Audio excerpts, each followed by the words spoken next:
Next, we're going to hear from Skip Murphy, who is going to tie together a lot of what we've heard already today and give us his insights of what's going on in the whole process with our election, following up the election, and then we'll open it up to discussion. Yeah, the question that Diane posed to me, and thanks Diane for asking me to get up very early in the morning to come all the way down here Thank you for coming. on a freezing rainy morning. The question that she posed to me was, how can we be more involved in the election process and make our vote more meaningful? And there's several different ways that I could take that, and certainly prior panelists have talked about different issues, and I certainly agree with all of them, and I could spend far more than the 3 minutes that she has allotted to me to scamper across all of this stuff. There's two things that I want to tie into. One is, obviously you get out and vote, you get your friends to vote, you go persuade others to vote.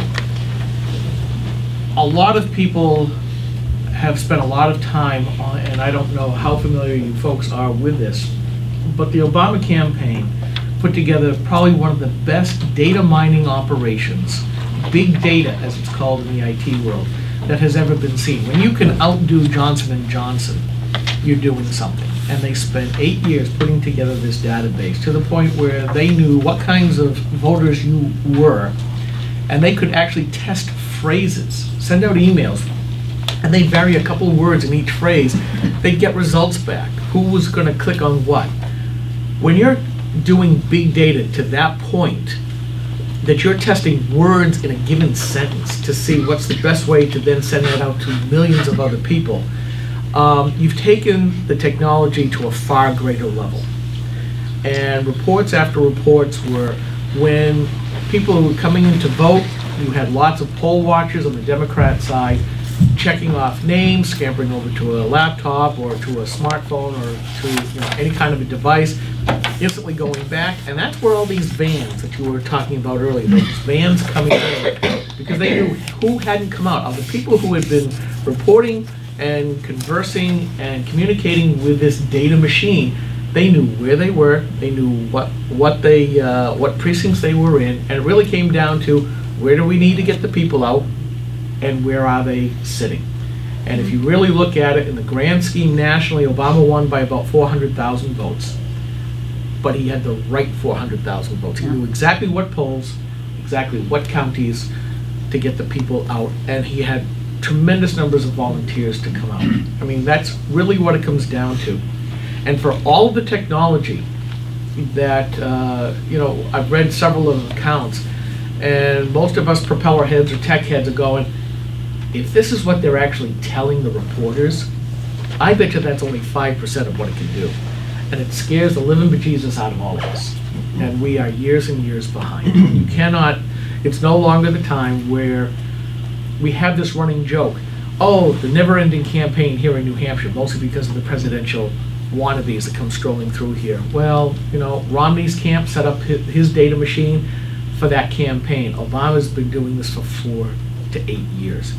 The short-term stuff, we're done. So how does that relate back to the question? I think one of it is you do have to get more involved. These people have talked about what's up front. Are you legal to vote? Are you going out and meeting your friends, your neighbors, your family, even if they're on the other side of the aisle? You got to put up with it. And for all the technology I'm talking about, it really comes down to one thing. Politics is always face-to-face. You can't just go and vote. You have to get out, because the other side is getting out. They are going to traverse your street whether you know it or not. And if you're not talking to your neighbors, they are going to. And that, I'm a blogger. I do everything online. For me to go knock on a door is something I'm going to have to learn to do, because I hate doing it. I may sound like I'm very gregarious. I'm really a shy person. I don't like doing that thing. I don't like getting on the phone. Well, guess what, folks? The more important thing is, we're losing because of the culture. It has nothing to do with getting out the vote, data, policies, stances, platforms, or anything else like that. And I know I'm getting close to my 3-minute bump No, here. you're fine. Go ahead. The biggest thing that scares the living life out of me as a conservative, as a fiscal conservative, and as a social conservative, is the latest Gallup polls that have come out showing that the majority of Democrats now believe that socialism is a better way to go than capitalism. Not only that, but more than a significant minority of Republicans think the same thing.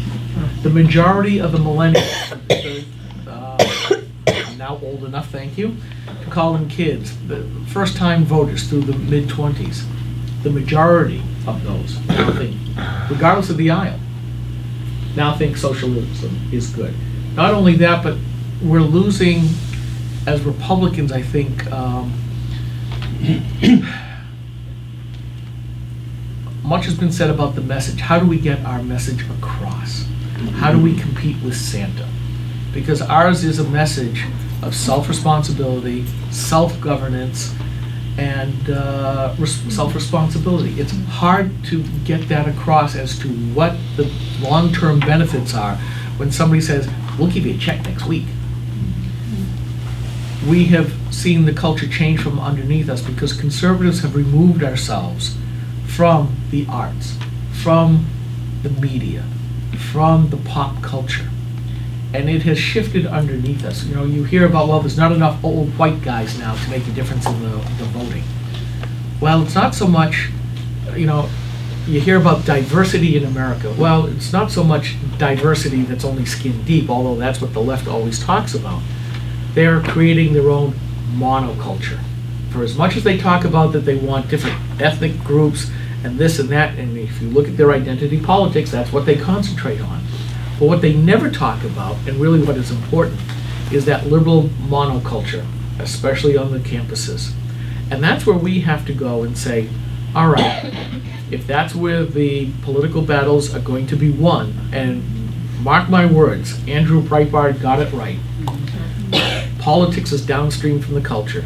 If we do not start to engage, and I'm looking around this room, so thinking, I can see one rather younger guy here.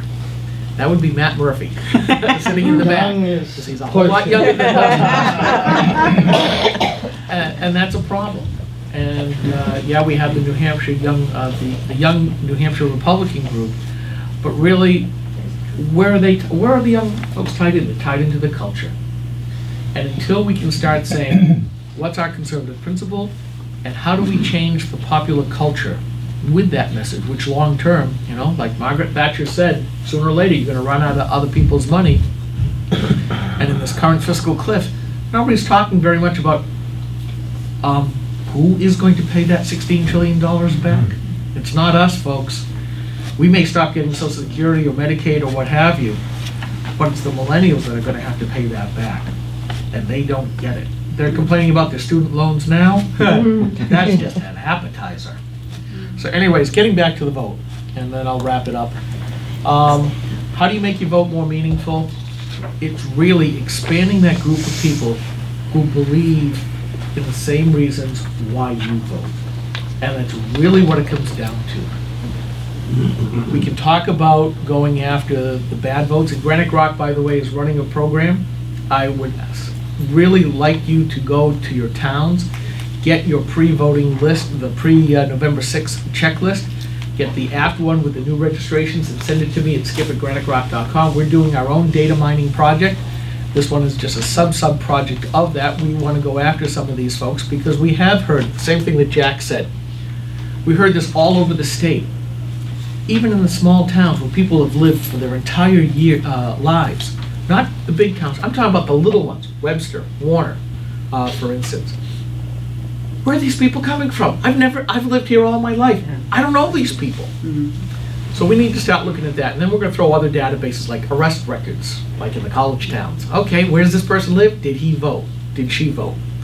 And we're going to try to cross-track some of that stuff. We have to do, at the small level, what the Obama administration has done. The Republicans have not stepped up to do this. We're all tech heads. We're going to start doing some of that. Your help would be very helpful. But again, it really comes down to the culture, because you can vote the way that you want to, but if you're voting against the popular culture long term, we're screwed. I do have one comment. Thank you, Skip. Go ahead, Regina.